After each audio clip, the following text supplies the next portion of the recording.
Today, we're going to unpack something that a lot of us experience, but almost nobody talks about. Why we spend so much time living in a completely fake world inside our own heads. You know exactly what I'm talking about, right?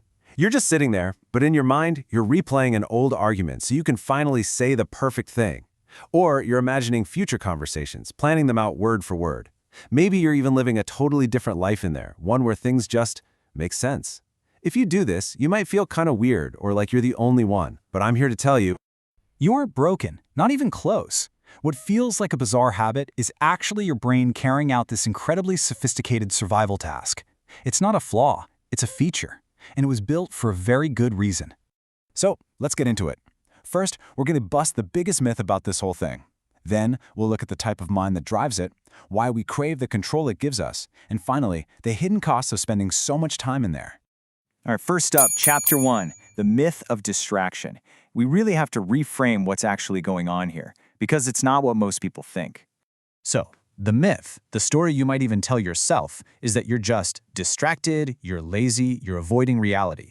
But the reality? This is an active coping mechanism. It's a form of emotional self-preservation.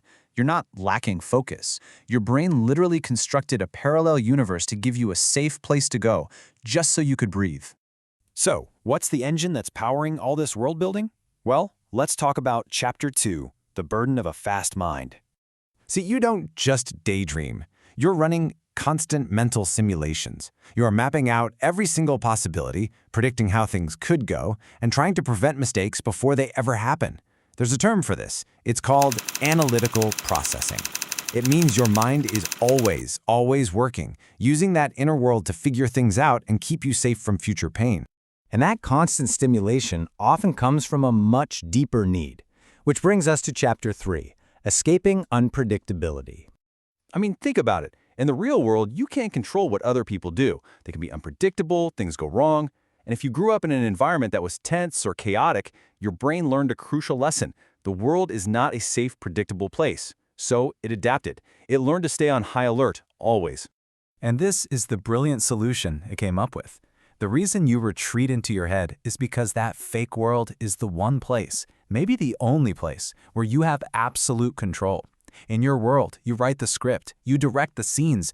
You are never, ever caught off guard. Okay, Chapter 4, Processing the Unspoken.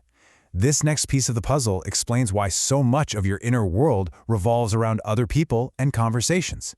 How many times have you replayed a conversation, hours or even days after it happened? You pick apart every word. This tendency has a name: strong self-monitoring.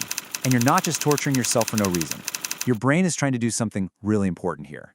It's trying to decode the gap between what people say and what they actually mean. So, where did this all start? Well, that brings us to Chapter 5, the need for self-reliance. For many, the roots go way back. If you were the quote-unquote easy child or maybe just felt ignored, you probably learned early on that your feelings weren't a priority for the people around you. So you stopped asking for comfort. Your brain adapted by turning inward. Your own inner world became your safest companion because for a long time, it was the only place you felt truly seen. And finally, let's talk about the cost. Because living this way is not free, it is exhausting. Welcome to Chapter 6, Cognitive Fatigue. All of that work, the constant simulations, the replaying of conversations, the planning, it all burns a massive amount of real, actual energy. This leads to a state called cognitive fatigue. It's a genuine mental exhaustion caused by your brain working non-stop. And I really need you to hear this part. When it's time to actually do something in the real world, you've got nothing left in the tank. You aren't unmotivated. You're not lazy. You are completely and totally drained from working overtime in that fake world your brain built to protect you. So what can you actually do about it? How do you start to step back into reality? It starts with recognizing that the world that kept you safe might now be keeping you stuck, but you can change that. Here are 2 really simple things you can start with. First, ground yourself.